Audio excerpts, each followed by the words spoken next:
നമസ്കാരം.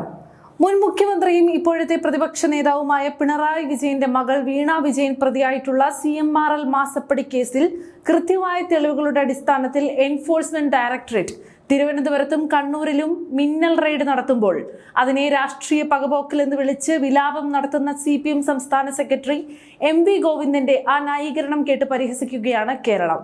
പിണറായി വിജയന്റെ മകൾ ഒരു സ്വകാര്യ കമ്പനിയിൽ നിന്ന് യാതൊരു സേവനവും നൽകാതെ കോടിക്കണക്കിന് രൂപ മാസപ്പടിയായി വാങ്ങിയതിന് കൃത്യമായ തെളിവുകൾ പുറത്തു വന്നിട്ടുണ്ട്.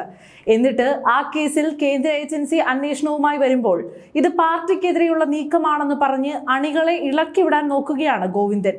ഇവിടെയാണ് നമ്മൾ ചോദിക്കേണ്ടത്, അല്ല ഗോവിന്ദൻ മാഷെ, പിണറായി വിജയന്റെ മകൾ ചെയ്ത തട്ടിപ്പ് എങ്ങനെയാണ് CPM എന്ന പാർട്ടിക്കെതിരെയുള്ള കേസാകുന്നത്? പിണറായിയുടെ കുടുംബം എന്ത് കൊള്ളരുതായ്മ ചെയ്താലും അത് പാർട്ടിയുടെ തലയിൽ വെച്ച് രക്ഷപ്പെടാൻ നോക്കുന്ന ആ പഴയ തന്ത്രമൊന്നും ഇനി കേരളത്തിൽ വിലപ്പോവില്ല. ഇത്തരത്തിൽ സ്വന്തം കുടുംബത്തിന് വേണ്ടി പാർട്ടിയെയും അണികളെയും ബലി നൽകുന്ന തന്ത്രം CPMൽ പുതിയതൊന്നുമല്ല. നമുക്കൊന്ന് പിറകോട്ട് പോയി നോക്കാം. തളിപ്പറമ്പിൽ അന്ന് പാർട്ടിയിൽ നിന്നും TK ഗോവിന്ദൻ പുറത്തുപോയി സ്വതന്ത്രനായി മത്സരിക്കേണ്ടി വന്നത് എന്തുകൊണ്ടാണ്? MV ഗോവിന്ദന്റെ ഭാര്യ PK ശ്യാമളയെ അവിടെ മത്സരിപ്പിക്കാൻ വേണ്ടി പാർട്ടിയെ സ്വന്തം കുടുംബസ്വത്താക്കി മാറ്റിയത് കൊണ്ടല്ലേ? അന്ന് അവിടുത്തെ കൺവെൻഷനുകളിൽ പോലും ശ്യാമളയ്ക്ക് അനുകൂലമായി ഇറങ്ങാൻ അവിടുത്തെ അണികൾ തയ്യാറായിരുന്നില്ല. അന്ന് സ്വന്തം ഭാര്യയ്ക്ക് കസേര ഉറപ്പിക്കാൻ വേണ്ടി പാർട്ടിക്ക് വേണ്ടി ജീവിച്ച TK ഗോവിന്ദനെ വർഗവഞ്ചകൻ എന്ന് മുദ്രകുത്തി ചിത്രീകരിക്കുകയാണ് MV ഗോവിന്ദൻ ഉൾപ്പെടെയുള്ള നേതാക്കൾ ചെയ്തത്. അതേ കുടുംബവാഴ്ച തന്ത്രമാണ് ഇപ്പോൾ തിരുവനന്തപുരത്ത് പിണറായി വിജയനും മകൾക്കും മരുമകനും വേണ്ടി CPM സംസ്ഥാന നേതൃത്വം ഒന്നടങ്കം പുറത്തെടുക്കുന്നത്. ഇപ്പോൾ MV ഗോവിന്ദൻ അടക്കമുള്ള നേതാക്കൾ പറയുന്നത് മുഖ്യമന്ത്രി VD സതീശൻ ഡൽഹിയിൽ പോയി പ്രധാനമന്ത്രി നരേന്ദ്രമോദിയെ കണ്ടതിന്റെ പിറ്റേ ദിവസമാണ് പിണറായിയുടെ വീട്ടിൽ റെയ്ഡ് നടത്തിയത്, അതുകൊണ്ട് ഇതിൽ ദുരൂഹതയുണ്ട് എന്നും. എന്തൊരു വിഡ്ഢിത്തമാണിത്! മുഖ്യമന്ത്രിയായി ചുമതലയേറ്റ ശേഷം ഒരു സംസ്ഥാനത്തിന്റെ മുഖ്യമന്ത്രി പ്രധാനമന്ത്രിയെ കാണുന്നത് തികച്ചും ഔദ്യോഗികമായ ഒരു പ്രോട്ടോകോൾ മാത്രമാണ്.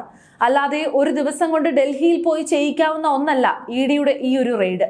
അങ്ങനെയെങ്കിൽ പിണറായി വിജയൻ പ്രതിയായിട്ടുള്ള ലാവ്ലിൻ കേസ് സുപ്രീം കോടതിയിൽ 45ലധികം തവണയാണ് മാറ്റിവെക്കപ്പെട്ടത്.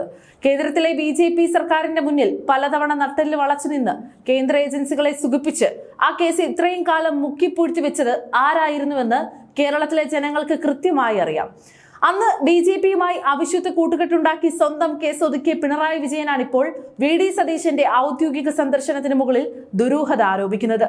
CMRL കമ്പനിയിൽ നിന്നും വീണ വിജയൻ വാങ്ങിയ കോടികളുടെ കണക്കുകൾ വ്യക്തമായി EDയുടെ കൈവശമുണ്ട്. അതുകൊണ്ട് തന്നെയാണ് കോടതി ഉത്തരവോടെ ഈ ശക്തമായ റെയ്ഡ് നടക്കുന്നത്. ഇതിൽ കോൺഗ്രസ് പാർട്ടിക്കോ UDF സർക്കാരിനോ യാതൊരുവിധ പങ്കുമില്ല.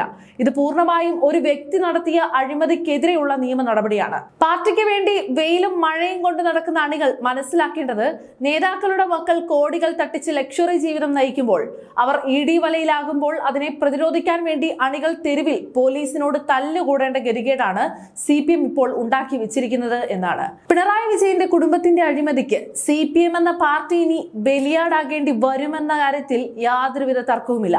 സ്വന്തം ഭാര്യയ്ക്ക് വേണ്ടി പാർട്ടിക്കാരെ വർഗവഞ്ചകനാക്കിയ MV ഗോവിന്ദനും സ്വന്തം മകളുടെ കോടികളുടെ അഴിമതി മറിക്കാൻ പാർട്ടിയെ തന്നെ കവചമാക്കുന്ന പിണറായി വിജയനും ഒരേ നാണയത്തിന്റെ ഇരുവശങ്ങളാണ്. മാസപ്പടി കേസിൽ EDയുടെ റെയ്ഡ് പൂർത്തിയാകുമ്പോൾ അതിനെ രാഷ്ട്രീയ പകപോക്കൽ എന്ന് വിളിച്ചു കരഞ്ഞിട്ട് യാതൊരുവിധ കാര്യവുമില്ല. 45 വട്ടം ലാവ്ലിൻ കേസ് മാറ്റിവെച്ച് കേന്ദ്രത്തിന് മുന്നിൽ നട്ടെല്ല് വളച്ച പിണറായിയുടെ നീക്കങ്ങൾ ഇനി നിയമത്തിന് മുന്നിൽ വില പോവില്ല.